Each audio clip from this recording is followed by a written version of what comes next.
This is Jim Reeder. He's a 35-year-old technical director who's looking to spend around £20,000 to £25,000 on a car that's a little more suitable for family life.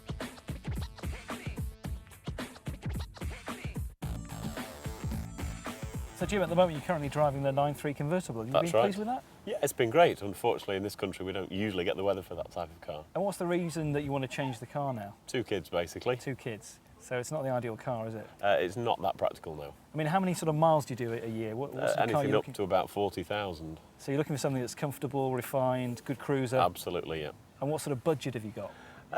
Anything up to probably 25,000, but the cheaper the better, really. Absolutely. I mean, you want to stay away from the likes of the mass-produced rep cars. Yes, like I'm used to Mondayas certain creature comforts. Yeah, something nice. Well, we think we found 3 very nice cars for you, so we'll show you those now. Okay. Well, Jim, we've picked out 3 really good executive compact saloons for you today. The first of those is the BMW 3 Series. What do you reckon to these cars? It looks a beautiful car, nice wheels, leather interior, looks very nice indeed. The price of this when it was new was pushing 30 grand. Wow. But now, a 2-year-old example like this could be yours for around about £22,000. I suppose that's quite a saving. Not too bad. And not only that, but this is the 330 diesel. Have you considered a diesel? Would you go for one of those, do you think? Very much so, both for tax reasons with a company vehicle and also economy. So you like the 3 Series? Yes. Well, the second of those cars is the Alfa Romeo 156. Now, this has been around since 1998. It's just had a midlife sort of facelift recently, but there's something about the Alfa, isn't there? Yes, I think it's seen very much as a driver's car. Certainly people that I've spoken to who've owned them or driven them have said it's a great car to drive. It's got a certain style to it. Yeah, looks a nice car. I mean, maybe the only thing that does perhaps let them down is the build quality, but who knows? Well, you get a chance to have a drive of it and see what you think Great. on the road soon. And the final car is, well, probably the newest of the 3. It's the Audi A4, only introduced just over a year ago.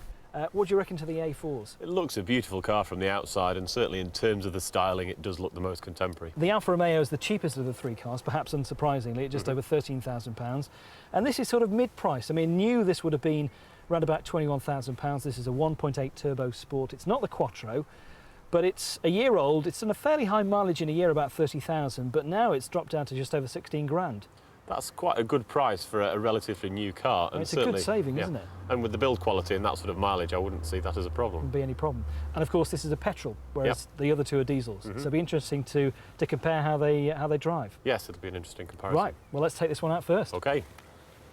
So, Jim, I don't know about you, but I really like the style of these new Audi A4s. I mean, Yes. they've only been on the market for, well, less than a year now.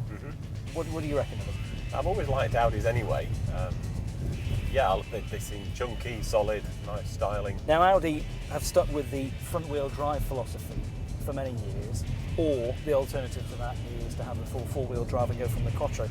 Now, this is the 1.8 turbo, but it's front-wheel drive only. But it drives well, doesn't it? It does, yeah. I mean, I think for the most part, rear-wheel drive doesn't really cater for the majority of driving that you do. If it's on the motorway, front-wheel drive is good enough, and I think it gives you that bit more interior space as well.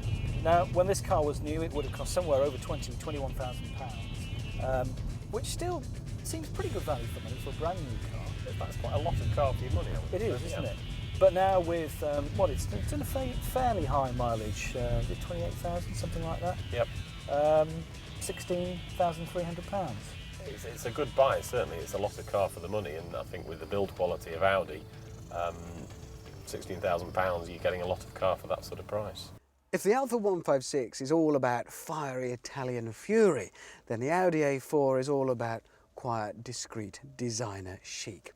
Whereas the Alfa roars about its style and passion, the Audi A4 walks up quietly, taps you on the shoulder and hands you a very smart business card.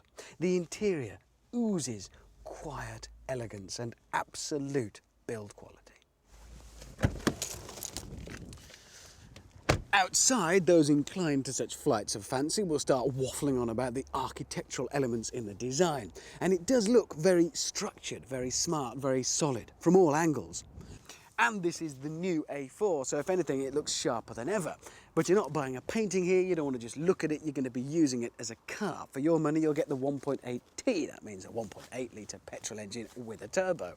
It's not exactly a rabid racing machine, but it'll quite happily munch away at the motorway miles for intergalactic distances, and it should never miss a beat. As well as reliability, of course, you want practicality. Well, the A4 is a classic saloon car. 4 doors, enough rear seat accommodation and plenty of boot space. So there's absolutely no problem there. Of course, the Audi A4 might just be too discreetly styled, too conservative, too sensible even for your personal preferences. They do seem to be driven mostly by architect types in black polo neck sweaters and trendy German designer glasses. But that is all ultimately a question of personal taste, and that, Jim, is down to you.